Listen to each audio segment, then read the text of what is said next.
Buon pomeriggio, un altro venerdì in compagnia di Preview. Ci proietteremo ovviamente alla gran partita di lunedì sera fra Crotone e Catania in una settimana complicata, certamente quella rossa-azzurra, perché si viene dopo la sconfitta interna con il Picerno. Affronteremo tutti i temi, comprese quelle che possono essere le evoluzioni anche tattiche del pensiero di Viali per la prossima partita. E poi ovviamente parleremo come sempre anche del Trapani e del Siracusa. I miei ospiti in studio con la squadra che si ricompone interamente. Carlo Breve, ciao Carlo. Buon pomeriggio Marco, buon pomeriggio a casa. Il saluto al rientrante Ermanno Florio. Ciao Ermanno. Ciao Marco, ben ritrovati a tutti. Ciao caro, ti abbiamo citato più volte nelle puntate in cui non c'eri e invece non c'è bisogno di citarla, basta guardarla, la nostra Anna. Ciao Anna. Ciao Marco e buon pomeriggio ai nostri telespettatori. Io vi ricordo la linea WhatsApp per interagire con noi al 342 77 12855.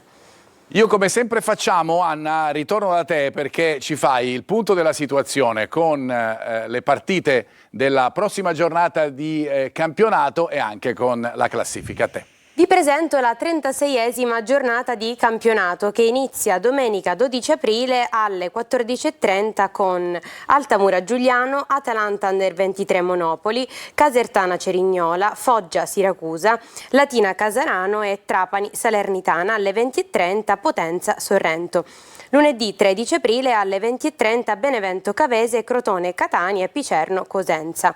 Passiamo alla classifica. In testa con 80 punti Benevento, segue Catania 68, Cosenza 63, Casertana 62, Salernitana 60, Crotone 55, Cerignola, Monopoli 52, Casarano 50, Potenza 44, Altamura 43, Atalanta Under 23 40, Cavese Sorrento 37, Picerno Latina 36, Giuliano 34, Foggia 26 e chiudono la classifica Siracusa e Trapani con 23 punti. Grazie Anna, le due siciliane dunque che chiudono la classifica, lo sappiamo, appesantite da gravi penalizzazioni, ne parleremo, chiaramente ne abbiamo già parlato delle puntate scorse, capiremo quali saranno gli intendimenti ovviamente delle prossime 3 giornate di campionato, ma intanto guardando quella classifica, Carlo, uno dei temi della settimana è il distacco enorme che si è creato fra la prima e il Catania, nel senso che sapevamo che il Benevento sarebbe arrivato primo in campionato, ormai era un dato di fatto, ha acquisito la matematica promozione e si vede in questi 12 punti quello che è stato il cammino negativo del Catania praticamente da febbraio in poi. Sì, diciamo Marco che il Catania ha ammainato la bandiera e qualsiasi tipo di rincorsa al primo posto dopo la sconfitta di Benevento. Qualora il Catania avesse fatto anche un pari lì, secondo me rimaneva in corsa, perché il Benevento poi ha avuto delle battute d'arresto importanti. Non fortunatissima poi quella partita, quella partita di Benevento nemmeno fortunata. Assolutamente, dove il Catania non meritava di uscire con 0 punti, assolutamente. E lì chiaramente si è tracciato un solco, poi c'è stato l'avvicendamento. Ne abbiamo già parlato in maniera molto abbondante. È chiaro che questo nuovo percorso non ha avuto come principale obiettivo i 3 punti e i risultati, ma piuttosto che la conoscenza di un gruppo nuovo, la conoscenza di nuove idee tattiche e di un nuovo percorso che ancora non ha portato i frutti sperati.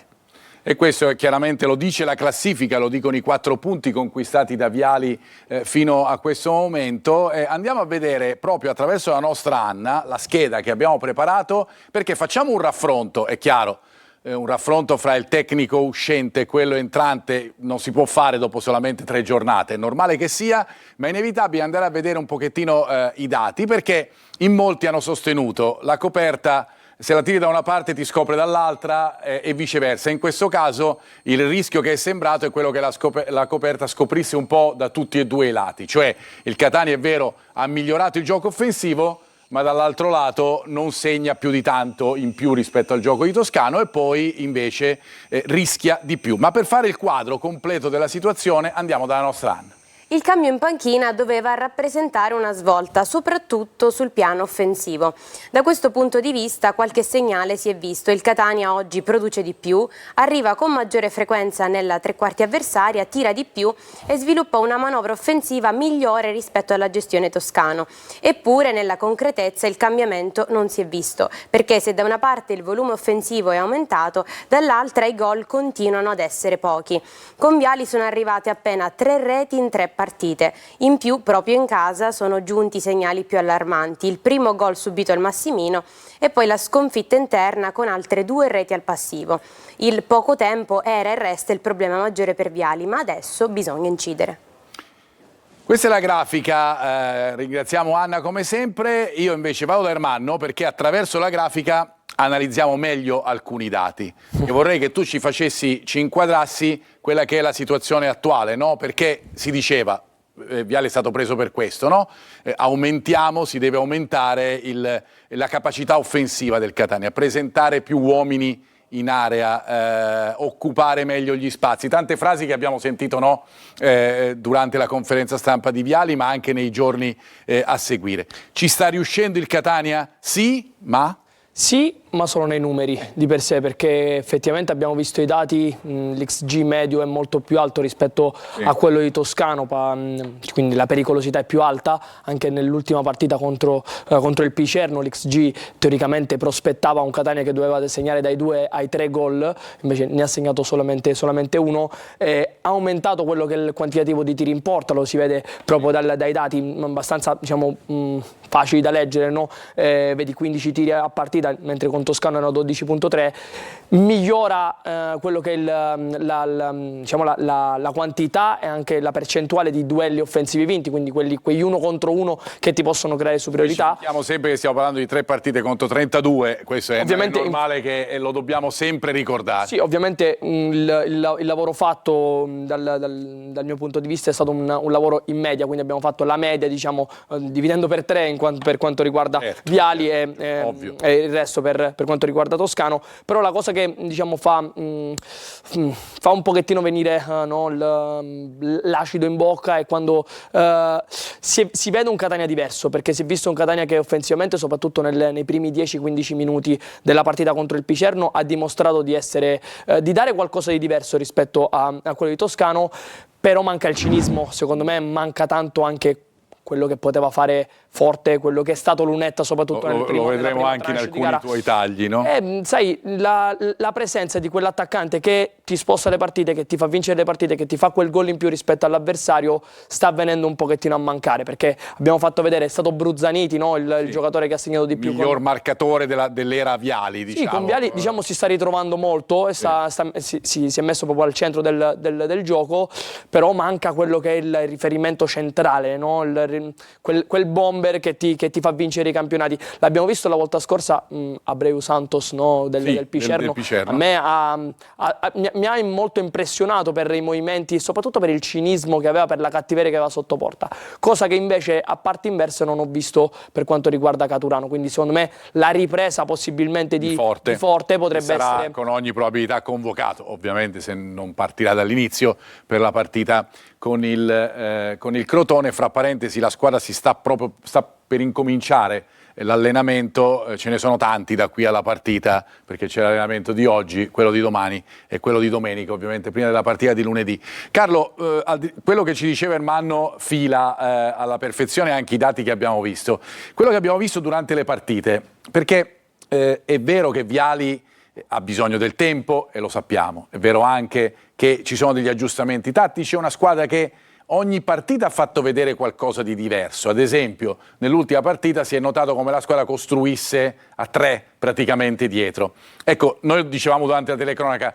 che poi debba essere Carnielutti ad arrivare a rifinire l'azione, e questa cosa è successa più volte nel secondo tempo della partita con il Picerno. Forse c'è qualcosa appunto da aggiustare ancora in questi meccanismi, da oliare in questi meccanismi, al di là del risultato finale. Secondo me, Marco, una delle differenze sostanziali sta nella pressione, nella fase di non possesso. Con Toscano eravamo abituati ad una pressione sui riferimenti, uomo contro uomo, molto accentuata, e quindi squadre schierate per esempio col 3-5-2 venivano aggredite con uno dei due mediani rispetto al play avversario e un braccetto che saliva sulla mezzala avversaria per pareggiare l'inferiorità numerica a centrocampo. Vedevamo i due esterni tuttofascia che salivano forte sui due tuttofascia avversari e i tre attaccanti che andavano sui tre attaccanti avversari e si creava un 3 contro 3 nella fase difensiva. Quindi c'erano proprio dei riferimenti, delle scalate ben precise con tutti i sistemi di gioco. Contro un 4-3 eravamo abituati a vedere anche uno dei due trequartisti che si alzava sul play, cosa che non abbiamo visto domenica scorsa. In effetti Viali l'ha anche detto, no? Nelle nostre interviste ha detto c'è mancato proprio la capacità di andare a aggredire. A pressare, sì, perché per esempio Franco era sempre libero di giocare lunedì scorso e quindi un pressing di contrapposizione, così come fa Viali, deve ancora essere digerito secondo me dalla squadra. Tanti colloqui durante la partita tra Di Tacchio e il tecnico secondo me erano riferiti come dobbiamo andare in pressione in determinate situazioni, anche perché secondo me l'avevano preparata contro in un altro modo, perché devo dire che De Luca ha sorpreso il Catania, secondo me, giocando con la difesa a 5 più che a 3. Sì. Mentre con Toscano c'erano già delle codifiche ben precise. Giochi con la difesa contro un 4-2-3-1, il Catania si schierava a 4-4-2. Era già chiaro. Giochi contro un 4-3-3, il Catania si schierava 3-4-1-2. Giochi contro un 3-5. C'erano delle codifiche ben precise. Quindi ti aspettavi il 4-2-3-1 e il 4-3-3, ti è venuto fuori il 3-5-2 e un po' la situazione è sfuggita di mano. Secondo me ancora non ci sono delle codifiche nella pressione alle squadre avversarie. E abbiamo visto anche una squadra, poi ne parleremo proprio fa pochissimo, che frutto di tutte queste cose che tu hai raccontato e della domanda che ti ho fatto prima io, sembrava anche più lunga. In campo in talune fasi. Abbiamo visto più volte il primo gol subito, sono delle uscite che sono tutte in ritardo, con uomini che addirittura escono e poi si devono girare perché hanno paura di andare in pressione forte, si rigirano e scappano dietro, consentendo delle giocate a palla libera, aperta. Quindi bisogna, secondo me, lavorare proprio su questa fase qua, che è una fase oggi nel calcio è diventata molto importante. Ne parleremo fra pochissimo, proprio con un taglio che vi facciamo vedere subito sul Catania in fase di non possesso, ma andiamo prima dalla nostra Anna perché vogliamo sentire l'umore da casa.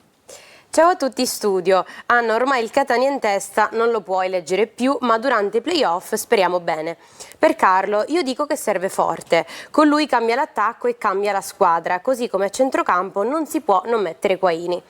Per Marco, ma Cicerelli quando potrà giocare dal primo minuto? E poi la società deve capire quali sono gli obiettivi di questa stagione e quindi cercare di fare le scelte giuste nel più breve tempo possibile. Forza Catania! Allora, partiamo da Forte. È lui l'assente che più di tutti ha creato questa difficoltà in questa fase? Forte ha dimostrato di essere un ottimo finalizzatore, è stato preso per questo a Catania. Poi l'avvento di Caturano ci ha fatto sperare di trovarne uno migliore di lui. Sicuramente nella fase finalizzativa i dati dicono che purtroppo non è stato così e quindi adesso ci si aspetta il ritorno di un giocatore che nella fase di finalizzazione ha dato tanto al Catania. Ma anche nella fase di pressione, comunque era uno che era lui con i suoi movimenti che attivava la pressione di Toscano, era lì che comunque si faceva anche 20, 25, 30 metri per andare a prendere i riferimenti, cioè era un giocatore che comunque si sacrificava tanto. È proprio il suo ruolo. È proprio il suo ruolo, perché Lunetta è vero, sa fare anche questo, ma è comunque un giocatore adattato a quel tipo di ruolo, mentre invece Forte ha proprio nelle sue corde questo tipo di caratteristiche che Caturano sicuramente non ha, ne ha altre, poi andremo a vedere appunto dove può essere maggiormente sfruttato Caturano. Su Cicerelli vi dico sì, è probabile, è possibile magari anche dalla partita di lunedì che possa anche partire dall'inizio. Chiaramente dovremo capire, bisognerà capire ancora il minutaggio, abbiamo visto che è cresciuto ad ogni partita, ricordiamo che non c'è Jimenez in questa gara, per cui manca chiaramente un cambio lì nel caso che non ci sia variazione di sistema di gioco, cioè col 4-2-3-1 chiaramente, poi ci sono i fantasisti dietro le punte che sono quelli fondamentalmente, per cui è chiaro che Cicerelli è un giocatore ed è il giocatore insieme a Forte che è il vero giocatore recuperato, no, di questa squadra, è quello a cui si aggrappano i tifosi per i prossimi playoff. Però Marco, fammi dire anche una cosa, c'è da dire che lunedì quando è subentrato, se lo si mette sotto punta o si mette tre quarti, lui naturalmente si sposta e si va a mettere laterale, a sinistra. esatto. Ma Bruzzaniti era proprio in quella posizione, quindi molte volte si pestavano i piedi e questa cosa non è una cosa che va a vantaggio della squadra, quindi l'idea, secondo me possibile, che deve anche ipotizzare, che può ipotizzare Viali, è quella di mettere Cicerelli nel suo ruolo naturale, quindi esterno a sinistra, e Bruzzaniti spostarlo nella corsia di destra. Nel caso in cui Caturano non dovesse farcela, Lunetta di qui a sinistra Cicerelli a sinistra, Bruzzaniti a destra, D'Ausilio che svaria. Questi potrebbero essere i tre nel caso di 4-2-3-1 collocati in questo modo, sì, secondo te? Perché secondo me se Cicerelli e Bruzzaniti giocano così tanto vicini e giocano tutti e due praticamente piedi sulla linea, si perde un pochettino di densità di uomini in mezzo e quindi faciliti un pochettino, secondo me, la riconquista dell'avversario. Sulla società ci dicevano deve trovare con chiarezza la soluzione. È ovvio che i tempi sono questi, nel senso che i tempi sono molto brevi, bisogna trovarla con velocità. Si potrebbe dire bisognava trovarla anche prima, possibilmente. È chiaro che c'è stata fatta una scelta solo dall'aspetto del cambio, ma credo che la società abbia abbondantemente chiaro il fatto, e non l'hanno detto più volte, che si deve lottare per andare in Serie B e che tutto dipende, poi anche il giudizio sulla società, da quello che verrà fatto e dal risultato che si otterrà. Poi chiaramente la proprietà esaminerà la stagione indipendentemente dal risultato probabilmente, ma credo che questo sia chiaro alla società. Dicevamo dello spazio soprattutto in mezzo, Ermanno, andiamo a vedere proprio questo. Io l'ho messo vicino proprio al tema Viali, perché questa è una considerazione che in molti hanno fatto anche guardando la partita allo stadio quel giorno. Sì, Facci vedere. Già vedi le distanze tra i vari reparti, no? Sì. Distanza tra i difensori, i centrocampisti e gli attaccanti. Poi vedi Di Tacchio già si era abbassato tanto, si era mosso, quindi aveva perso anche lucidità. In quel caso ovviamente si creano buchi, si creano spazi e lì poi è difficile andarla a prendere o comunque coprire con qualità quello spazio centrale. Però secondo me proprio alla base, no, c'è la grossa mole di lavoro che gli si chiede sia di Noia che a Di Tacchio, sia nella fase di costruzione sia nella fase di copertura dello spazio. E soprattutto in quelle zone lì, con una difesa a 3 alle volte usciva il braccetto e andava a pareggiare quella zona numerica, l'ha detto benissimo il mister. In questo caso con la difesa a 4 alle volte si tende più a scappare che a uscire, ma scappare non sempre serve, quindi in quel caso là bisogna anche in qualche modo, soprattutto in una zona mediana del campo, alle volte andare a bloccare sul nascere le azioni dell'avversario. E si creava quell'effetto allungamento, diciamo. Io lo chiamo quell'effetto a ciambella, no? Okay. Ed è una cosa in realtà che viene provocata, cioè una cosa che serve, sì, perché l'abbassamento di Tacchio in costruzione, l'allargamento dei due centrali, i terzini che salgono, crea un buco centrale, ecco perché la ciambella. Quel buco centrale però deve essere ricoperto. L'ha fatto D'Ausilio più volte nel primo tempo, si abbassava per venire a prendere la palla, o gli esterni che erano i terzini potevano venire dentro, l'hanno fatto in realtà poco. Però lì per fare una cosa del genere deve avere soprattutto giocatori che l'hanno provato, riprovato e hanno consapevolezza di poterla fare quella giocata. Il tempo per imparare una costruzione così, che è una costruzione complessa, secondo me non c'è. Ecco perché ti dico, bisogna rivedere, come ha detto bene il mister, fare prima una buona fase di pressione, una buona fase difensiva e poi costruire su tutto quello che è la fase di sviluppo e la fase di rifinitura. Chiudiamo la prima fase della nostra trasmissione andando ancora da Anna per sentire ancora qualche vostro messaggio. A Carlo ed Ermanno vi chiedono se è vero che questa squadra era ed è quella più forte, oppure alcuni giocatori sono stati sopravvalutati. Buongiorno mister Breve, volevo chiedere un suo parere da allenatore, ma se malauguratamente in queste 3 partite non dovessero arrivare risultati, ci sarà secondo lei una riflessione da parte della società in vista dei playoff? E ancora, buon pomeriggio, volevo chiedere a mister Carlo Breve che percentuale dà per il salto di categoria. Allora, la prima e la seconda sono simili, faccio rispondere a entrambi, cioè questa è veramente la squadra più forte. Come abbiamo detto un po' dall'inizio dell'anno, un po' tutti, no? È veramente la squadra più forte o c'è qualche giocatore che è stato sopravvalutato? Una squadra molto forte, il Catania, che secondo me è uscita un attimino indebolita, tra virgolette, dal mercato di gennaio, dove magari serviva, secondo me, un centrocampista con caratteristiche diverse, grande centrocampista, alla Loi, diciamo, un grande centrocampista che potesse veramente dare un top player, ecco, a centrocampo, che potesse dare quel quid in più, piuttosto che due difensori centrali, piuttosto che il mercato di riparazione, che però che in un momento, dico, nei momenti dei giudizi sembrava fatto bene. Le cose stavano andando veramente bene in quel periodo. Il Catania era primo in classifica, magari avrà messo un po' di malumore, chissà, dentro lo spogliatoio è successo qualcosa che noi non riusciamo a Pensi, Ponzi, lo sappiamo, non è più in lista, è stato uno degli acquisti di gennaio, e su Bruzzaniti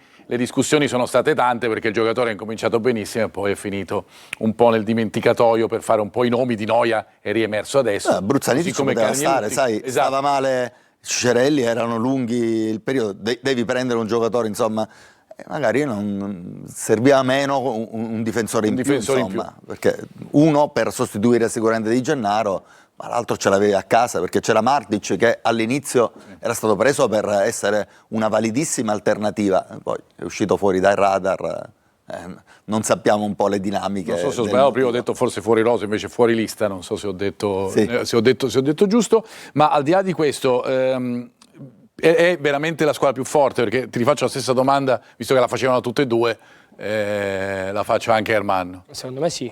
Secondo me sì, è una squadra molto forte, non ti so dire se è la squadra più forte, però è molto forte, perché poi le squadre più forti sono le squadre che poi in realtà vincono, quindi ecco, dire che è la squadra più forte forse al momento è stato il Benevento. Ma anche vedendo gli altri gironi, secondo me il Catania dal punto di vista proprio della rosa, degli 11 che vengono schierati, anche la variabilità che c'ha nello schierare gli 11 titolari, secondo me è una squadra forte, cioè una squadra che si può permettere di mettere veramente Cicerelli fuori, si può permettere di avere un Caturano è forte e Rolfini come terza possibilità, ha preso il difensore più forte dell'anno scorso che era Miceli, Cagnelutti che era un grande...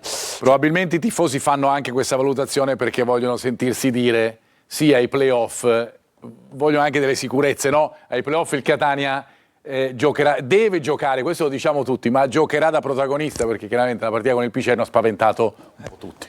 E quello bisogna vedere come ci arrivi, perché se ci arrivi con queste incognite diventa veramente dura. Dura e complicata. La cosa più importante adesso è veramente entrare nella testa dei giocatori piuttosto che tutte le disamine tecnico-tattiche. Ora sarà importante per Viali saper entrare nella testa e nel cuore di questo gruppo per farsi seguire, e poi tutto il resto lascia il tempo che trova. O lascia il tempo che trova. Viene da sé o lascia il tempo che trova. Marco, allora, con questi fini proverbi nella testa e nel cuore di questo gruppo. Della squadra. Del gruppo. Poi, quello che abbiamo visto lunedì sicuramente è un Catania che si è perso. In confusione. Sì. Le prossime 3 partite secondo me sono fondamentali, perché arrivi queste 3 partite, fai bene, poi Viali avrà il tempo giusto per lavorare, capito? Quindi è fondamentale, come dice il mister, arrivarci dal punto di vista proprio mentale bene, arrivarci carichi, arrivarci consapevoli di poter dire siamo il Catania, vogliamo salire. E già la partita con il Crotone sarà sicuramente indicativa, perché Catania gioca contro una squadra appunto che regalerà un grande test lunedì sera. Ci fermiamo, ci ritroviamo fra pochissimo, incominceremo a parlare proprio anche degli avversari del Catania, del Crotone, fra poco.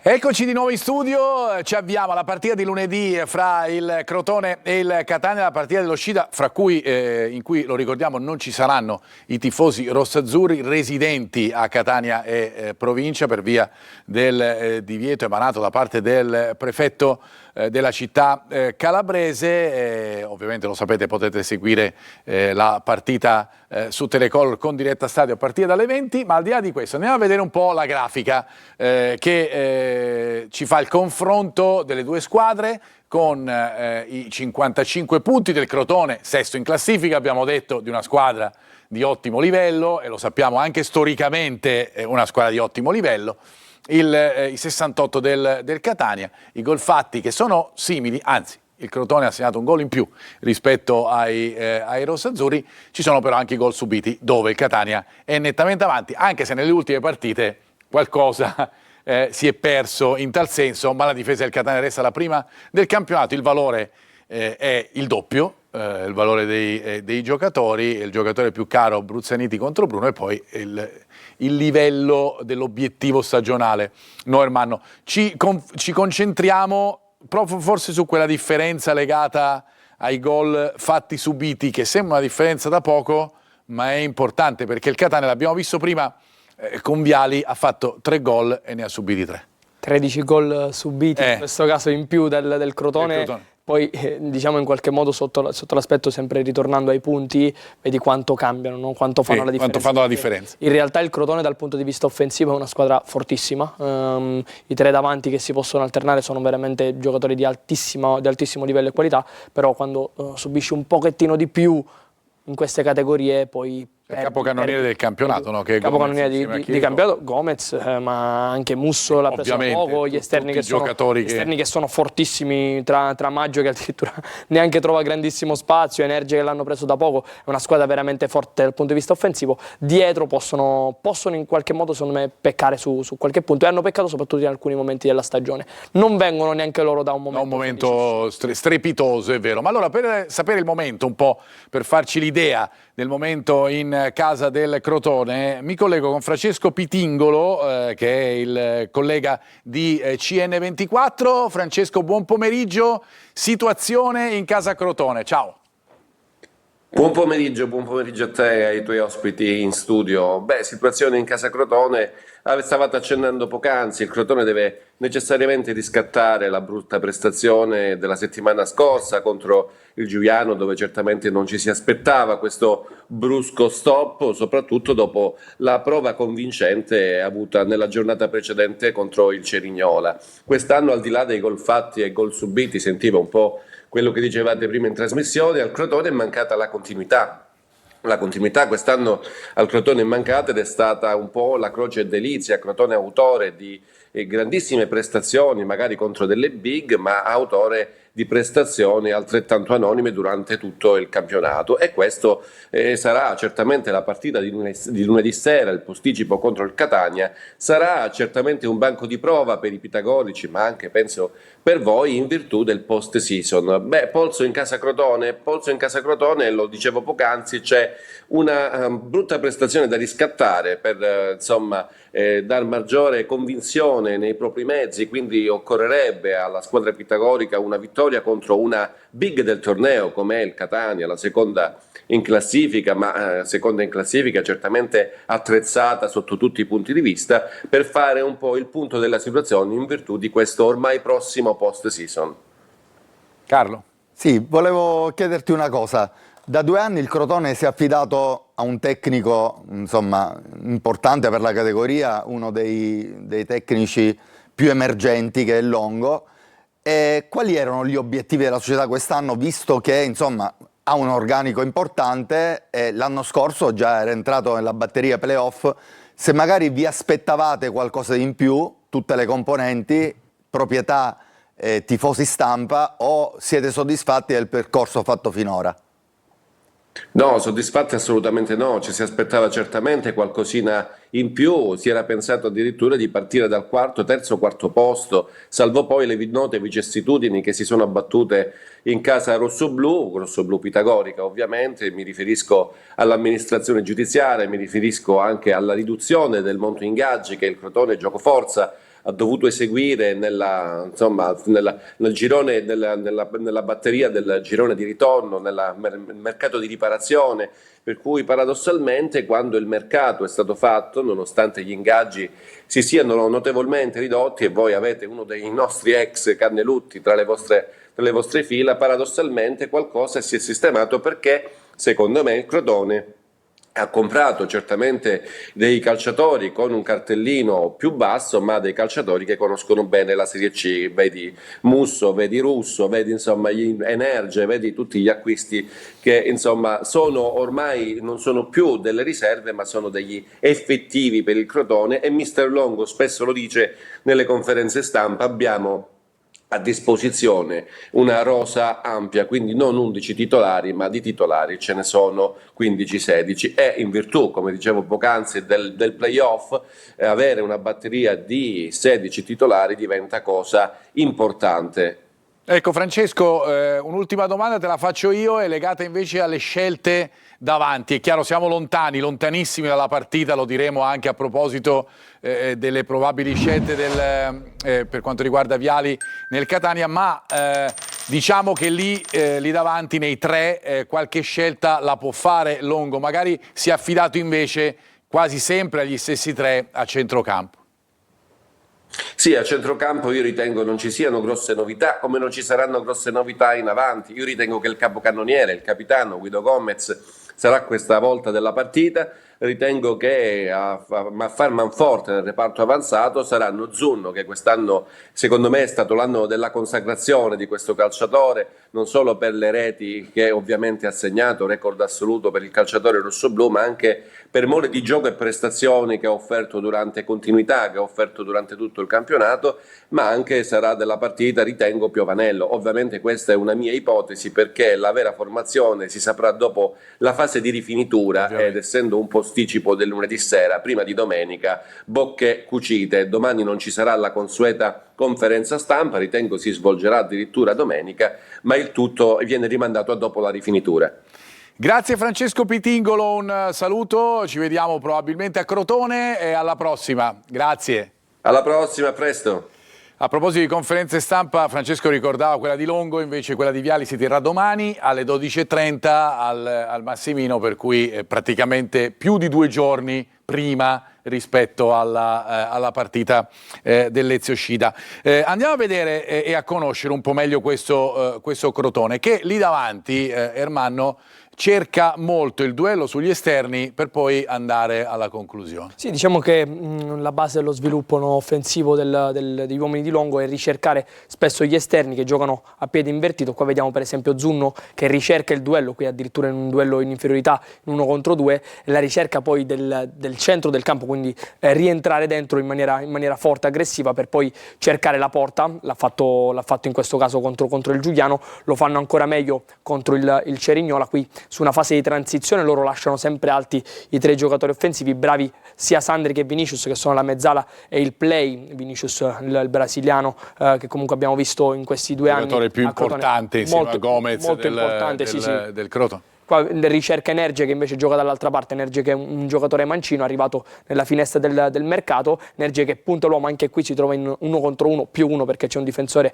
che sta arrivando, bravo a girare la testa, a fare uno scan visivo per vedere tempo e spazio a disposizione per puntare l'uomo, bravissimo a trovare la porta. Altra situazione simile, qui eseguono una combinazione fatta benissimo, un palla avanti, palla dietro, palla nello spazio debole quindi dell'avversario, la parte di sinistra, nel lato opposto, sì. Ricerca del lato opposto con passaggio per Zunno, è subito pronto Groppelli, che è il terzino a sinistra, che spinge e si butta dentro. Questo movimento del terzino libera lo spazio al giocatore in maglia rosso-blu per entrare dentro il campo, per guardare la porta, per avere il tempo e lo spazio per poi siglare andare alla conclusione. Si vede che è una squadra con dei principi, no Carlo? Longo è bravo, ha cambiato sistema di gioco, dal 4-2-3-1 è passato al 4-2-3, quindi ha cambiato un po' il vertice, però è una squadra che ha delle idee, dei principi molto chiari, cerca di far arrivare la palla quanto più velocemente agli attaccanti esterni, che hanno delle grandissime qualità nell'1 contro 1, sono rapidi,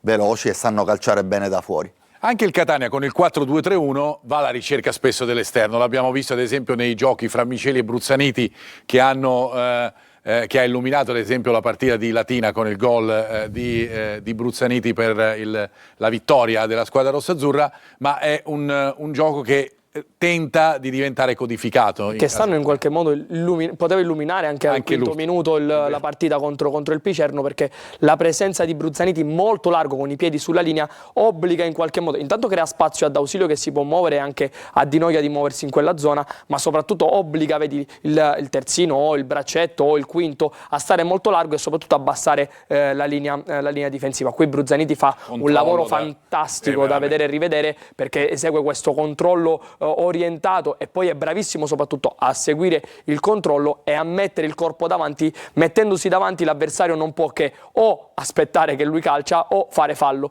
In questo caso aspetta. Bruzzaniti non è bravissimo nel trovare però la via della rete. Qui invece vediamo Celli lo fa dal lato opposto, quindi Celli sventaglia per Lunetta, molto bravo a giocare velocemente su Caturano e a riservirsi dentro il campo per poi ricevere un ipotetico scarico. Questo scarico non avviene, però qua su questa del Fabbro, diciamo, sì, a dargli la palla. Però su questa seconda palla è bravissimo Lunetta a mettersi davanti col corpo, a proteggerla, a guardare velocemente D'Ausilio, a servirlo, ed è bravo D'Ausilio a trovare la via della rete. Per cui queste sono delle soluzioni offensive che troviamo in Casa Catania anche in funzione del sistema di gioco nuovo da parte perché non è facile molte volte uscire con una costruzione pulita in mediana. Vedi, prima l'abbiamo visto, no? Loro lo fanno meglio, no? Vinicius appoggia sulla punta a scarico, quella giocata palla avanti palla dietro non lo sta riuscendo a trovare il Catania, e quindi devi in qualche modo variare. Una variante potrebbe essere quella del lancio lungo, comunque della sventagliata sul lato sull'altro, per attaccare quello che è il lato debole con un duello, che sia un duello fisico soprattutto se il riferimento è Lunetta, o un duello proprio tecnico se Bruzzaniti o Cicerelli. Noi sai che cosa facciamo? Sventagliamo dalla parte opposta dello studio e andiamo dalla nostra Anna per altri messaggi. Con il cambio di allenatore ho visto solo un'involuzione dal punto di vista di solidità di squadra, che a dire la verità non è un buon segnale in prospettiva dei play-off. Salve, ma secondo voi al Catania quanto è pesato l'infortunio di Di Gennaro e Cicerelli? Secondo me ha delineato tutto il campionato, perché a mio avviso Miceli e Carnilutti non hanno fatto la differenza. Buon pomeriggio, secondo me il modello più corretto è quello fatto da Toscano, 3-5-2 con Donnarumma e Casasola esterni di centrocampo, da Sebastiano da Belpasso. Invece Marco da Mascalucia ci scrive: ciao Anna, io come tanti siamo per il ritorno di Toscano, che non doveva andare via 6 giornate dalla fine. Infine ci parlate di Torre del Grifo, sarà disponibile per i playoff? No. Lo so che la stavi aspettando Marco questa domanda. Questo è facile da rispondere, no. Nel senso che ci sono stati iniziati dei lavori praticamente per le utenze. Ricordiamo che questa struttura è chiusa, ormai siamo anche in una data che purtroppo i tifosi del Catania non ricordano con piacere, questa di 9 e 10 di aprile, ma ricordiamo che da quella data la struttura è praticamente chiusa, per cui ovviamente vanno fatti tutta una serie di interventi per rimettere in condizione la struttura di muoversi, e a quel punto si può iniziare a lavorare sui campi. Sarà fatto a breve, ma escludiamo categoricamente che ci sia la possibilità di arrivarci per i playoff. L'obiettivo detto dalla società più volte è quello di provare a riuscire a mettere Torre del Grifo nelle condizioni di ospitare una parte del ritiro precampionato. Questo è ciò che abbiamo sempre sentito dire alla società. Le altre domande, sull'involuzione chiaramente è tutto da giudicare alla fine e vedendo le altre partite. Su Toscano ricordiamo tutti che fino a 2 o 3 domeniche fa in molti invece volevano che Toscano venisse, anzi fino a 4-5 settimane fa, nemmeno 2-3, volevano che Toscano fosse allontanato, senza ovviamente prendere le parti né di Toscano né di Viali, ma la realtà è questa, e capisco anche i tifosi che sono umorali sotto questo punto di vista, e normalmente anche il risultato conta. Fra parentesi, il risultato con il Picerno è certamente negativo. Io l'unica risposta che volevo dare è il discorso Cicerelli di Gennaro, perché Cicerelli è infatti io stavo arrivando dopo questo. L'unico discorso è di Gennaro. Ho tolto quelle più in realtà su Toscano parlava di 3-5-2. Io in realtà mai visto Toscano, il 3-5-2 con Toscano, abbiamo sempre visto il 3-4-2-1. Infatti ho evitato quella parte. Il mercato sia di luglio-agosto che il mercato di gennaio erano proiettati per quel modulo, quindi ricambiare non è una cosa Gennaro facile. Cicerelli? Sul discorso di Gennaro, secondo me l'assenza di Gennaro ha pesato tantissimo non tanto adesso quanto nella fase di febbraio-marzo, dove in partite importanti secondo me Miceli o chi sostituiva Miceli non è stato proprio all'altezza per generare o garantire quella solidità. Secondo me Di Gennaro adesso anche con Viali farebbe un po' fatica col nuovo sistema tattico, visto che secondo me a 4 anche lo stesso Di Gennaro non so se sarebbe proprio adatto, no, a quel sistema. Allora, io prima di andare dal nostro Franco Cammarasana resto con Ermanno, perché voglio che ci fai vedere un'altra particolarità della difesa della fase di non possesso, anzi la prima che facciamo vedere della fase di non possesso del Crotone, perché soffrono con la linea a 4 il fatto che le squadre avversarie possano arrivare sulle seconde palle fondamentalmente. Sì, diciamo che per loro lavorano molto di reparto, lo vedremo successivamente, però quelle che sono le spizzate, le giocate masticate, le ribattute, che sono le cose che vedi soprattutto quando giochi con squadre un pochettino di bassa classifica, no? Quel pragmatismo di Serie C, loro fanno un po' fatica. È successo a Giuliano, ad esempio. L'ha fatto vedere a Giuliano, qui vedi c'è un'alta densità difensiva, perché si vedono praticamente solo maglie bianche e poche maglie giallo-blu, però su queste seconde palle, vedi addirittura qua c'è un 4 contro 1, si era creata praticamente un blocco su questo attaccante che però non viene bloccato, e su questa seconda palla poi arrivano sempre loro e si crea una pericolosità non poco elevata. Qui invece vediamo, ecco, questa è un'altra fase, vedi la loro pressione è alta uomo, su questa giocata lunga vedi come possono soffrire perché portano un 1 contro 1 a tutto campo, e in questo caso si trova praticamente a 25 metri dalla porta Coscetta, che è il difensore centrale di destra, a generare 1 contro 1, però su questa palla c'è un tiro ribattuto, ci sono 3 giocatori in zona palla del Crotone, nessuno dei 3 arriva a Capizzi se non sbaglio, e trova la rete dell'1-1.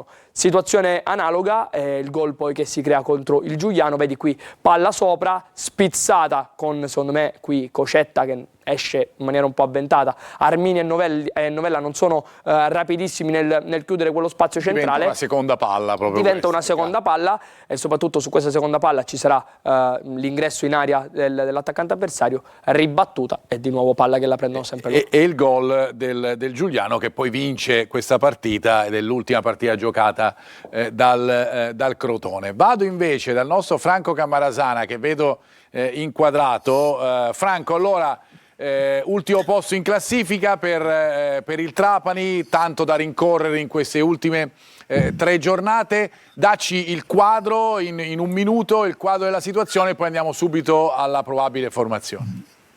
Perfetto.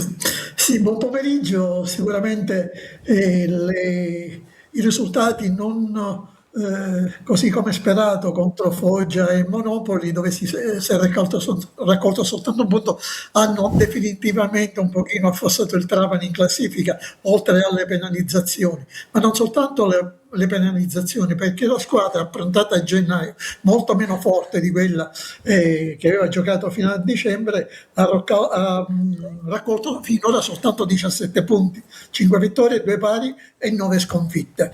Poteva essere quella di domenica con la Salernitana una partita importante sia per la classifica, e non lo è. Tra l'altro la Salernitana, diciamocelo francamente, dopo le 2 sconfitte contro Benevento e Potenza, deve recuperare la terza posizione che ha purtroppo perduto nelle ultime 2 partite. Diciamo una partita particolare, comunque lo sarà, perché in panchina della Salernitana ci saranno Serse Cosmi e Daniele Faggiano, che però sarà in tribuna perché è squalificato. Serse Cosmi in accoppiata con Faggiano, vi ricordo, 2 grandi ex. fu protagonista del grande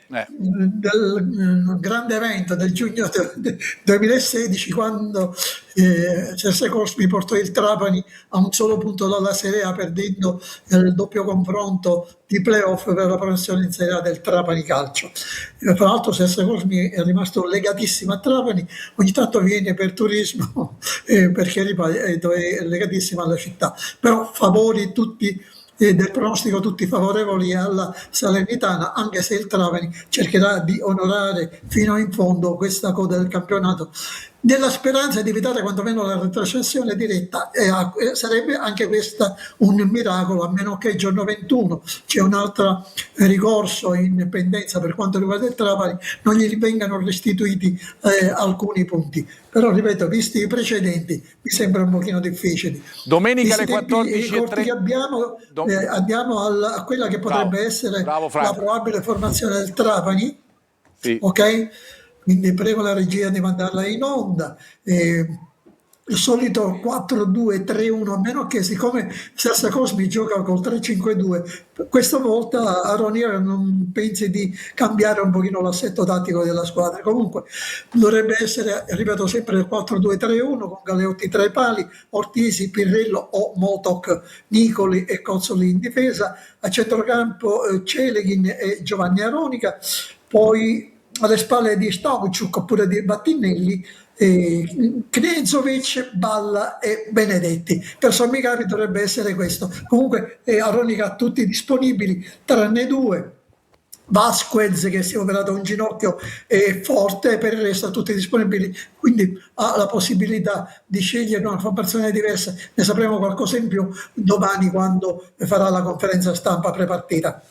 Grazie Franco Cammarasana come sempre, un saluto, ci rivediamo venerdì prossimo. Ciao Franco, buon pomeriggio anche a te. Ritorniamo a parlare del Catania, ritorniamo a parlare del Crotone con il nostro Ermanno e ci ricolleghiamo al taglio precedente, no? Perché hai detto, hai già anticipato, è una squadra che lavora di reparto. Questo in difesa, ovviamente. Questo può creare qualche problema sulle seconde palle, qualche volta crea l'opportunità anche degli inserimenti sul lato debole. Sai, abbiamo visto prima un pochettino delle cose diverse, perché abbiamo visto la pressione. Esatto. In fase di pressione va uomo su uomo e fa una pressione aggressiva.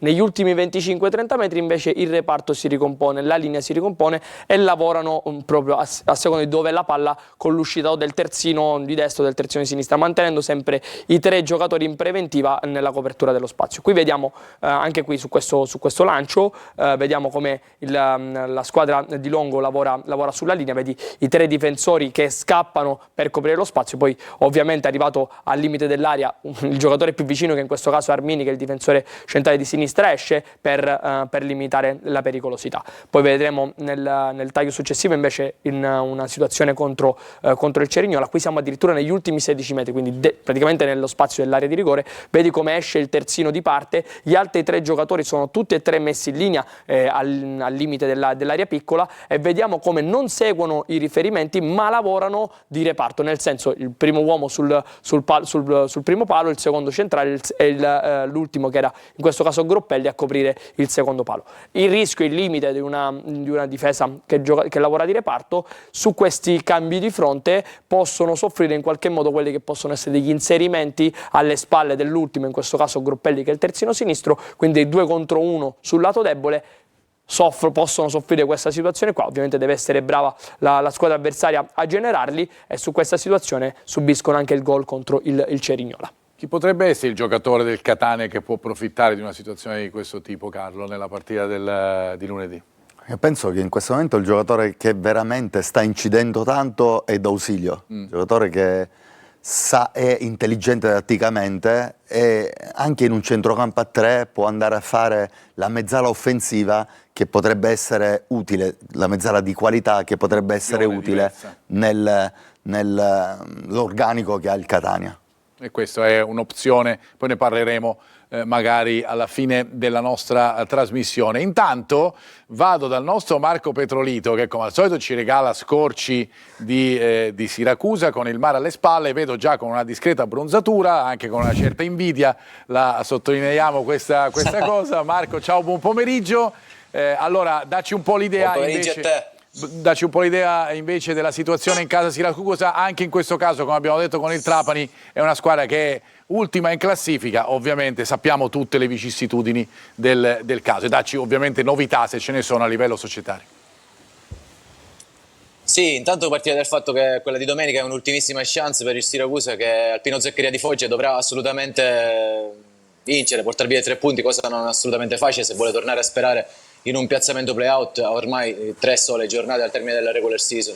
Per l'occasione la squadra di Turati, che è ancora ultima come dicevi insieme al Trapani, proverà a concretizzare al massimo ogni occasione che le capiterà e soprattutto dovrà evitare la staticità e le distrazioni difensive che la settimana scorsa sono costate il pareggio per 3-3 con l'Atalanta Under 23 al De Simone. Si tratta dunque di una gara da dentro o fuori per i Leoni, che non possono fare altro che vincere, devono anche sperare in questo passo delle squadre che la precedono in classifica per una situazione che appare disperata, ma la vittoria per gli azzurri non sembra poi così impossibile considerando il buon momento che vive la squadra, il fatto che stia interpretando bene comunque le partite al di là dei compiuti, e se la giocherà a viso aperto anche in considerazione delle qualità del centrocampo, con Gudelevicius e Frisena che stanno chiamati a guidarlo, appunto, la squadra che sarà seguita da un centinaio di tifosi a seguito. Ricordiamo anche stavolta lo sforzo da parte del Comitato Uniti per il Siracusa, che ha consentito alla squadra di sostenere anche questa trasferta raccogliendo i fondi necessari. Ad attenderlo naturalmente a Foggia ci sarà un ambiente molto caldo, i pugliesi accanto a loro è anche un impegno di vitale importanza, dunque ricordiamo che i rossoneri precedono il Siracusa solo 3 lunghezze, dunque sarà una partita al cardio calmo e comunque entrambe le squadre si giocheranno e sono chiamate assolutamente a fare il risultato. Se sei d'accordo vado anche con la probabile, Marco? Certo Marco, vai tranquillamente con la probabile. Perfetto, è probabile che vedrà l'impiego di Farroni tra i pali, con Iobbo in alternativa con il pimpante ed esperto Zanini sulla destra, Pacciardi e Marafini giocheranno in mezzo, Cancellieri giocherà sulla fascia sinistra, centrocampo come dicevo con Gudelevicius e Riccardi che è in vantaggio rispetto a Limonelli, Candiano lavora da parte, difficilmente sarà della partita, mentre dietro l'unica punta che sarà Arditi con Sbaffo pronto ad entrare a gara in corso, agiranno da destra Di Paolo, Frisen e Valente. Questo è comunque l'11 che proverà a scardinare la difesa del Foggia. Per la verità ultimamente non apparsa irresistibile difesa rossonera, dunque una gara che rimane aperta ad ogni risultato, nella speranza appunto che il Siracusa, ancora memore del rocambolesco 2-2 della gara d'andata, possa quantomeno riuscire a limitare i danni e perché no a compiere l'impresa che le consentirà ancora di sperare. Va bene, grazie Marco, un saluto. Grazie a te, alla prossima domenica alle 14:30 Foggia-Siracusa, e noi passiamo dall'azzurro del mare dietro le spalle di Marco Petrolito all'azzurro degli occhi di Anna, perché ci legge i prossimi messaggi dei nostri telespettatori. Anna. Per me non è vero che la squadra è migliorata in attacco, crea tanto quanto creava prima, segna poco come prima, mentre la difesa è peggiorata tantissimo. Invece Peppe Calì ci scrive: buonasera, sempre complimenti per la trasmissione, siete bravissimi. Comunque nulla contro Mister Viali, ma ormai avrei lasciato Toscano, non so se siete d'accordo. Un saluto a tutti e forza Catania. Non si vincono i playoff con gli esperimenti, ritorniamo con le certezze che avevamo. E ancora Ciccio74 dalla curva nord: buon pomeriggio, 2 cose. Se non ci portano in B, presidente Pelligra, cacciali tutti. Catania è stanca e noi tifosi siamo stanchi e vogliamo vincere. E questo è giustamente i tifosi, l'abbiamo detto anche prima, no? I tifosi chiedono e soprattutto hanno vissuto anni terribili. Parlavamo prima del 9 aprile e 10 di aprile, e questa squadra, a parte quel passaggio che tutti conosciamo, a parte la Serie D, poi comunque langue in questi campionati ormai da tantissimo tempo, per cui è comprensibile anche che i tifosi non ne possano realmente più e vogliono vedere una squadra in altre categorie. Certezze, diceva un altro telespettatore, ritornare alle certezze può voler dire che Viali può pensare, secondo te, a una difesa, a ritornare a una difesa a 3? Potrebbe pensarci. C'ha tanti difensori bravi, di valore, che potrebbero sicuramente ridare delle certezze a questa squadra, a questo gruppo. Quindi io credo che ci stia pensando Viali. È un'opzione significativa, d'altronde era fra le varie opzioni che noi dicevamo, no, di inizio avventura, c'era questo passaggio che poteva mantenere una difesa a 3, invece Viali è andato subito verso il 4-2-3-1, ora chissà, magari potrebbe pensare anche a un passo indietro, fra virgolette, in tal senso, che poi potrebbe essere invece in avanti se le cose si mettessero al meglio. Ermanno. Io però mi lego sempre al discorso degli esperimenti, no? Perché esperimenti no, però. Non è secondo me tanto... Forse la critica non è solo sull'aspetto tattico, ok? Ma è la critica anche sul discorso che giocatori che ti hanno dato tantissimo diciamo, praticamente durante la fase del campionato che sta volgendo al termine, vengono tirati fuori con così tanta facilità. Io metto davanti Allegretto, che col mister ne abbiamo sempre parlato, quando è stato messo in qualche modo, cioè, gli è stato chiesto di mettersi a disposizione, l'ha sempre fatto e l'ha sempre fatto con grande qualità. Mi viene da pensare anche a Pieraccini, che secondo me è un giocatore di altissima prospettiva, un 2004, ma soprattutto è uno che quando indossa la maglia del Catania esce sempre con la maglia sudata, quindi anche questo fa piacere al tifoso catanese. Mi viene da pensare anche a Quaini, che è un giocatore che è stato perno centrale della squadra, non tanto sulla fase di costruzione ma quanto nella fase di non possesso della squadra di Toscano e del Catania. È un giocatore che ha avuto anche la fascia di capitano ed è stato messo fuori. Tutte queste piccolezze qui, anche il discorso di Jimenez messo fuori, sono tutti degli esperimenti che secondo me al tifoso catanese, visto come sta andando la squadra, in qualche modo fanno venire un pochettino di dubbi. Anche il rivedere fuori Donnarumma, che quando l'abbiamo visto bene è un giocatore che ti dà, oltre all'esperienza, ma ti dà grandissima spinta e ti dà una qualità tecnica non indifferente che sicuramente Scegli non perché ricordiamo che la prossima partita non c'è Casasola, per cui dall'altra parte devi spingere e per cui anche lì c'è la situazione di Donnarumma che torna d'attualità. Resto da te perché a proposito di esterni, dagli esterni arrivano i cross, no? Però certe volte il Catania ha mancato un po' di precisione nel dare la stoccata decisiva in questo senso nelle ultime partite. Sai Marco, in realtà dal 50esimo in poi il Catania ha iniziato a mettere tanti cross dentro perché loro si sono abbassati e non riuscivi ad entrare dentro, ma dal 65esimo hai fatto uscire il giocatore che era l'unico, diciamo, l'unico vertice, l'unico giocatore terminale offensivo che poteva avere quell'incornata decisiva. Hai messo tanti cross per Cicirelli o Bruzzaniti che, diciamo, anche strutturalmente non riescono a generare quella Qua si vede proprio Bruzzaniti, mi pare. Esatto, vediamo qui un cross di Casasola perché ovviamente sempre da lì partono quella pericolosità. Cross ottimo secondo me, buono anche l'inserimento di Bruzzaniti che però ovviamente non ha nelle corde quello del gol di testa, quindi manca qualcosina su quell'aspetto. Altra situazione che si viene a creare addirittura qua all'88esimo, c'è questo cross, ottima densità in aria, ci sono 3 giocatori in aria tutti ben posizionati, addirittura c'è Corbari che è un grande incursore, è bravo qui Lunetta a muoversi, però vedi, stiamo parlando sempre di un giocatore dinamico, di un giocatore che sicuramente sa fare quel ruolo ma non è il suo ruolo e gli manca poi quel cinismo, quella stoccata vincente per poder pareggiare in questo caso. Queste immagini mi fanno venire in mente, Carlo, a proposito degli esperimenti, quella posizione di Corbari in quel finale di partita. Certo, si è cercato di sfruttare appunto la fisicità del giocatore, però è un giocatore che in questo momento non riesce ad essere collocato nella sua posizione ideale. Sì, è entrato, in questo momento un po' da tutta la stagione. È entrato in un momento delicato della partita e non ha inciso perché secondo me si è appiattito troppo con tutti gli altri attaccanti e non ha mai partecipato alla manovra della squadra, arrivando con i tempi giusti in area di rigore dove poteva essere importante sfruttare la sua fisicità, andando invece a riempire sempre l'area già prima che si giocasse la palla. È diventato, insomma, non è stato produttivo questo cambio. Se giochi spalla alla porta difficilmente fai gol, diciamo, ci devi arrivare sui cross col terzo tempo, quindi ci devi arrivare in direzione, se già sei posizionato è difficile poi avere quella facilità nel trovare la porta, ecco, neanche la vedi in realtà. In effetti ne aveva parlato anche di questo Viali alla fine della partita, perché aveva detto: io ho provato con Corbari in questa situazione, per cui appunto sono tanti piccoli esperimenti che magari riescono, magari meno. Certamente col Picerno se ne sono stati tanti meno riusciti. Sviluppo laterale per chiudere questa seconda parte di preview, perché lì è importante il Catania andare a vedere cosa fa sotto questo punto di vista. Sì, diciamo che le azioni, soprattutto in rifinitura, partono sempre le abbiamo viste, diciamo, quelle che abbiamo già visto, quelle clip che abbiamo già visto, partono sempre da situazioni laterali ed è quello che si viene a creare anche in questo caso. Qui è bravo, anche un po' fortunato Bruzzaniti a vincere questo duello, quindi questo duello esterno con sviluppo laterale che inizia, entra dentro area. Anche qui buono l'occupazione dello spazio, perché ci sono tanti uomini a occupare lo spazio. Si poteva giocare la palla su Caturano, che fa sempre il classico e ottimo movimento ad attaccare il primo palo. Viene data questa palla a rimorchio, bravo sia Lunetta, in questo caso Gimenez, a non colpirla, perché è una palla che se data sui piedi mentre sto correndo non mi genera pericolosità. Bravo e puntuale Casasola, un po' sfortunato poi nel ribadire a rete. Qui vediamo invece Casasola vincere un duello, uno stop and go ottimo per saltare l'avversario.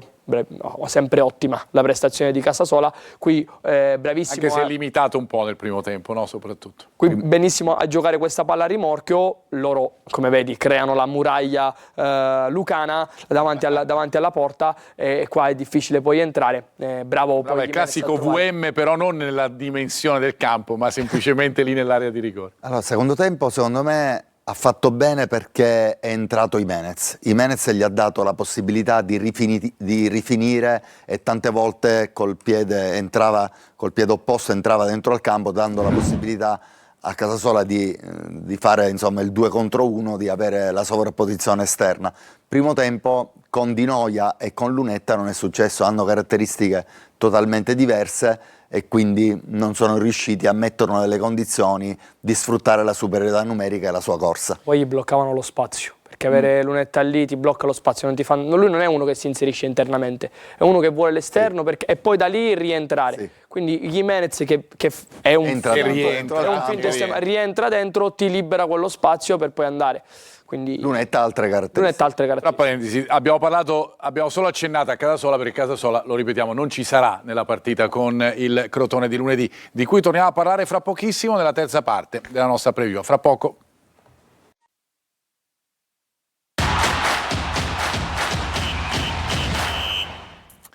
Eccoci di nuovo in studio per avvicinarci attraverso preview alla partita di lunedì del Catania in casa del Crotone. Abbiamo parlato ovviamente anche di Trapani e di Siracusa e dei loro importantissimi match in vista del rush finale, che per Siracusa e Trapani vuol dire tentare la salvezza attraverso i play-out, o almeno tentare di non arrivare all'ultimo posto. Questo è il dato significativo del momento. Allora andiamo a parlare di nuovo del Crotone, facendovi vedere le schede grafiche dell'allenatore del Crotone, che ormai abbiamo imparato a conoscere in questi anni di Serie C, anche se con lui, ricordiamo anche la sua parentesi a Picerno quando il Catania ha cominciato quest'ultima parentesi di Serie C, anche se lui ha fatto veramente tanti record in Serie D, si è segnalato subito come un allenatore di categoria e lo sta dimostrando anche in Lega Pro. Da 2 anni appunto a Crotone ha confermato, fra alti e bassi, non sempre colpa sua, tipo quest'anno l'abbiamo visto, amministrazione giudiziaria, insomma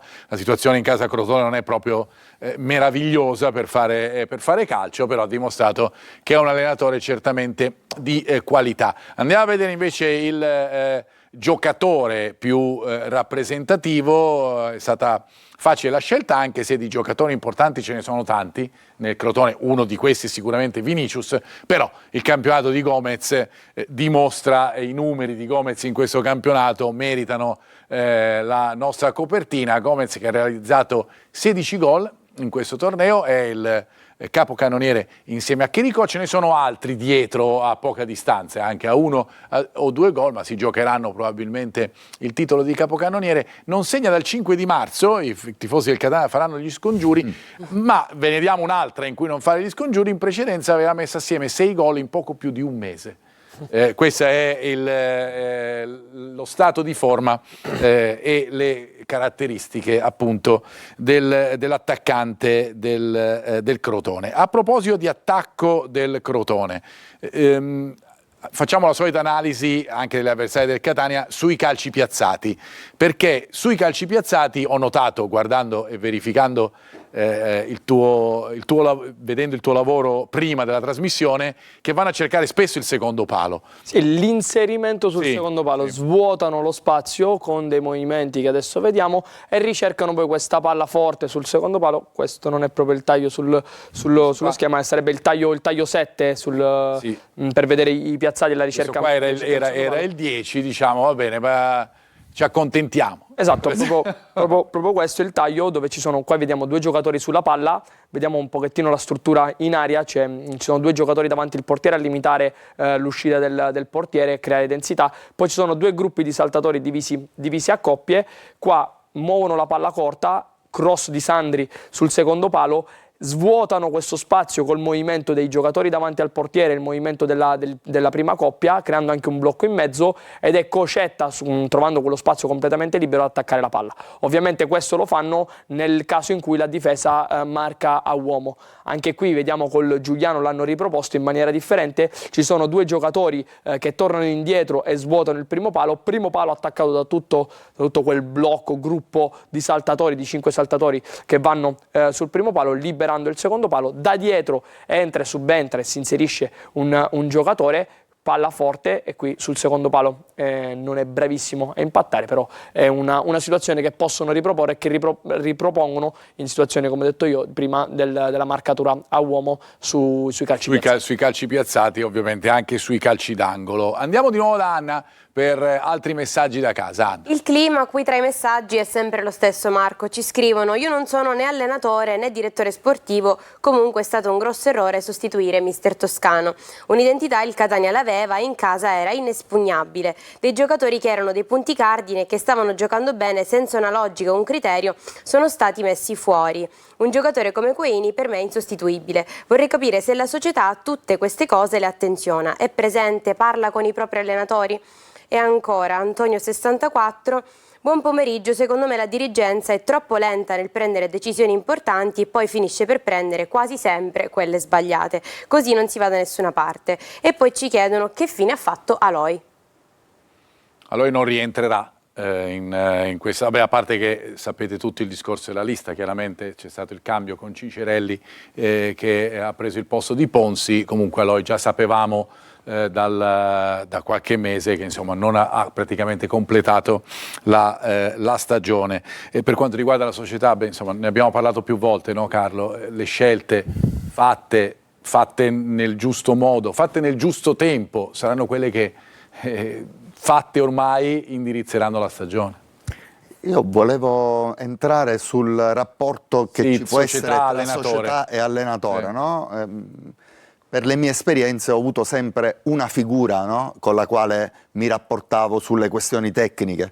Ad Acireale, ad Adrano, avevo Mario Marino, no? Persona di grandissimo spessore, era l'unico con il quale io mi confrontavo, poi potevo essere d'accordo o meno, ma parlavamo di questioni tecnico-tattiche, come è giusto che sia. Quindi al Catania credo che Viali abbia un riferimento, no, per le questioni tecnico-tattiche. C'è un direttore sportivo. Appunto, e quindi credo che si confronterà con lui. Quindi poi se Viali si prende delle responsabilità di lasciare fuori dei giocatori... Come Quaini, l'ha spiegato, no, di Quaini l'altra sera, ha detto volevo creare una continuità con Latina. Questa è stata la spiegazione. Dalle sue spiegazioni poi c'è una società che controlla, supervisiona e giudica il lavoro di un tecnico, come è giusto che sia. Come è giusto che sia. Andiamo a vedere nel centrocampo, abbiamo detto spesso non mutevole del Crotone, nel senso che ci sono gli stessi giocatori che sono quelli un po' più utilizzati. Ce n'è uno che è un po' il lunetta del Crotone, anche se in un ruolo diverso, che è Sandri, che è un jolly sicuramente di grandissima qualità. Sì, diciamo che non è il giocatore da prima pagina, però è un giocatore che mi ha colpito tantissimo per la quantità, secondo me anche proprio di giocate offensive, della quantità di spazio che ricopre, soprattutto nella fase poi di rifinitura e di sviluppo. Qui vediamo, lo vedremo sempre e aspettiamocelo sempre vicino a Gomez, vicino a Musso, quindi vicino all'attaccante centrale, come se fosse un vero e proprio tre quarti. È un giocatore che sa muovere bene la palla, che sa inserirsi bene con i tempi giusti e che sa anche calciare da fuori. Qui vediamo una situazione dove prova il tiro, bravissimo il portiere a pararla, ma sempre lì come se fosse una calamita rispetto al pallone, gli arriva vicino, ricalcia di nuovo e sempre poi nel vivo del gioco. Un'altra situazione che potremmo rivedere è questa, dove se il Crotone non trova sviluppo molte volte col centrale cerca non tanto gli esterni larghi ma l'inserimento proprio di Sandri, che è bravissimo a tagliare e muoversi tra le maglie difensive avversarie. Qui arriva puntuale, però non è proprio precisissimo nel colpire a rete. La precisione invece è diversa in questa situazione, che sembra quasi la fotocopia rispetto a quella vista in precedenza, dove c'è Cocetta che ricerca un lancio verticale. Ottimo l'inserimento di Sandri, vedi, tra le maglie avversarie, bravissimo nel controllo palla, il controllo orientato, e molto bravo poi a trovare la via della rete. È un giocatore che ha fatto un gol solo, questo, ma ha siglato addirittura 9 assist, ed è un giocatore che con i suoi inserimenti libera spazio per la costruzione sia a Gallo che a Vinicius. Quindi teniamolo d'occhio soprattutto per quello spazio che può creare e occupare. Ed è il calciatore che ha messo nelle condizioni Mister Longo di cambiare sistema di gioco, perché prima con il centrocampo a due di passare dal 4-2-3-1 Vinicius e Gallo o qualche altro interprete, ma erano quasi sempre loro i titolari. La presenza di Sandri gli ha dato l'opportunità di una mezzala secca di grande qualità, piede mancino, e quindi è perfetto nell'interpretazione della mezzala sinistra. Di questo 4-3-3 dell'allenatore del Crotone, di Longo. Andiamo a vedere lo stato di forma del Crotone, ne abbiamo un po' parlato con il collega, lo vediamo attraverso gli ultimi risultati. A parte quel 4-1 in casa del Trapani, in un momento, tutto il campionato che è un momento delicato per il Trapani, ma quello era un momento ancora più difficile, Crotone-Salernitana, poi la sconfitta con la Salernitana in casa, il pareggio in casa del Sorrento, la vittoria contro il Cerignola, l'ultima sconfitta in casa del Giuliano, con le 35 partite giocate, 55 punti con 16 vittorie, 7 pareggi, 12 sconfitte per il Crotone, sesto appunto in classifica. Andiamo a vedere quelli che sono i precedenti invece e l'indispensabile pronostico dell'intelligenza artificiale. Anna. I risultati precedenti sono nel 2024 3-2 e 3-0, nel 2014 1-1 e nel 2005 3-1. Pronostico dell'intelligenza artificiale 2-2 con gol di Musso, Zunno, Di Tacchio e Bruzzaniti. Con questa successione delle reti dovremmo domandare all'intelligenza artificiale, perché se fosse così veramente sarebbe tutto sommato anche un buon pareggio partendo da 2-0, però è chiaro che i tifosi del Catania vogliono altro per la partita di Crotone, no?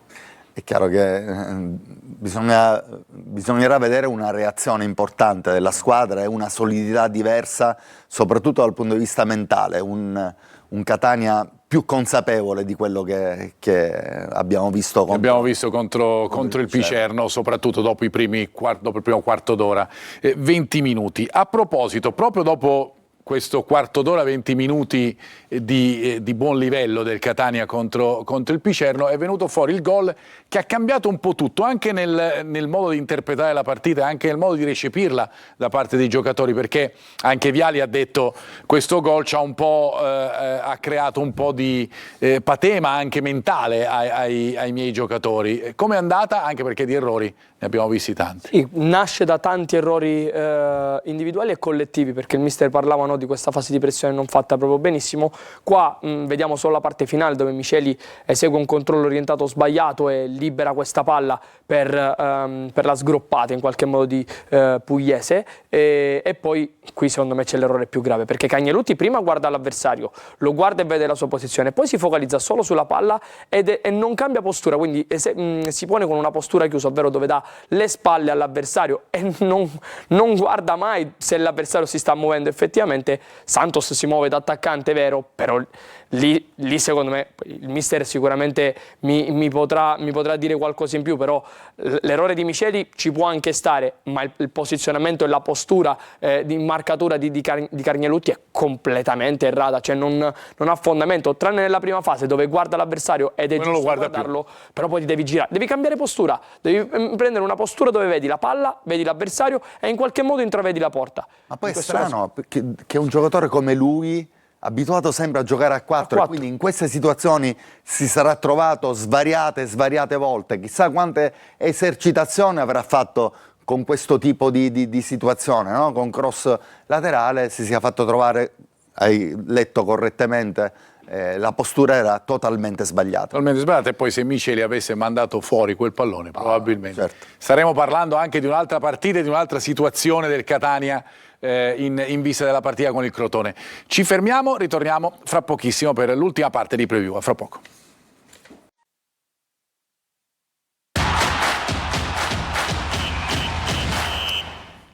Ritorniamo a preview, l'ultima parte della nostra trasmissione, che apriamo con una notizia di pallanuoto, perché vi diamo il risultato della gara dell'Orizzonte, che ha giocato, scese in vasca alle 13 in casa del Bogliasco. Il risultato è molto alto a favore dell'Orizzonte, che ha vinto 18-4 in casa del Bogliasco. Dunque le campionesse d'Italia, che sono seconde in classifica ma virtualmente prime, perché sono a 2 punti dalla Sis Roma, che però ha una partita in più rispetto alle giocatrici etnea, la squadra etnea, che chiaramente vuole chiudere la stagione in testa per fare un playoff da protagonista e provare chiaramente a ripetere i grandi successi dell'Orizzonte. Io ritorno da Anna per le ultime domande del pubblico da casa. Perché prendiamo sempre gol sulle punizioni al limite? Non pensate che occorre fare maggiore attenzione sulla disposizione della barriera? E anche Dini dovrebbe piazzarsi meglio, da Filippo 50. E poi, salve, io lo dico da inizio campionato che Casasola gioca bene in coppia con Jimenez. È perfetto, per cui ribadisce quello che abbiamo detto noi, barriera e poi punizione al limite? Domenica è stato bravo, lunedì è stato bravo Dini a respingere quella palla, ha fatto una gran parata perché era una punizione calciata veramente bene, in maniera molto maliziosa, ha fatto sbattere la palla per terra, Franco ha calciato con questa rasoiata di sinistro, l'aveva tirata fuori proprio dalla linea Dini. Poi in altre situazioni magari vedi Benevento, vedi Altamura, qualche responsabilità l'ha avuta sicuramente. L'ha avuta sicuramente anche il portiere del Catania. Andiamo a vedere la probabile formazione del Crotone, ovviamente con tutti i dubbi, saranno di più del Catania, lo diciamo perché chiaramente le scelte sono superiori in casa Catania. Questo è un po' il 4-3-3 di Longo che abbiamo visto in tante delle ultime partite. C'è il rientro di Pasquale lì in mezzo alla linea difensiva, c'è il centrocampo di cui abbiamo parlato con Vinicius, Sandri e Gallo, e poi l'ipotesi in attacco con Gomez e Zunno e ci dicono Piovanello, ma appunto ripetiamo, siamo ancora al venerdì, ne abbiamo di giorni e di allenamenti. Il Catania si sta allenando in questo momento per il terzo giorno di allenamenti, perché ha saltato il martedì, ha fatto poi l'allenamento di mercoledì di ieri e oggi. Dunque, se fosse riproposto il 4-2-3-1, perché chiaramente delle riflessioni in atto ci sono,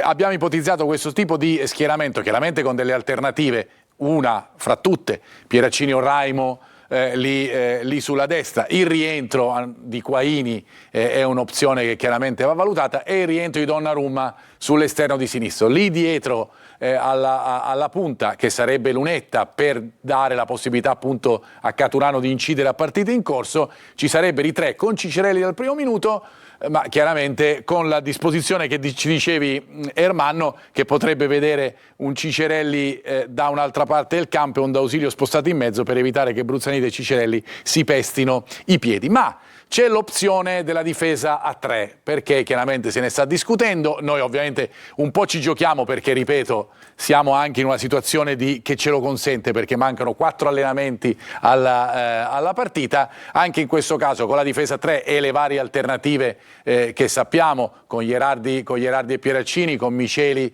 ad esempio e Carnielutti, con Celi ed Allegretto lì sulla corsia, l'opzione d'ausilio, ma chiaramente l'opzione Raimo, i 3 centrocampisti con Corbari, Quaini e Di Tacchio con Donnarumma, e i 2 attaccanti con Cicerelli dal primo minuto e Lunetta. Carlo?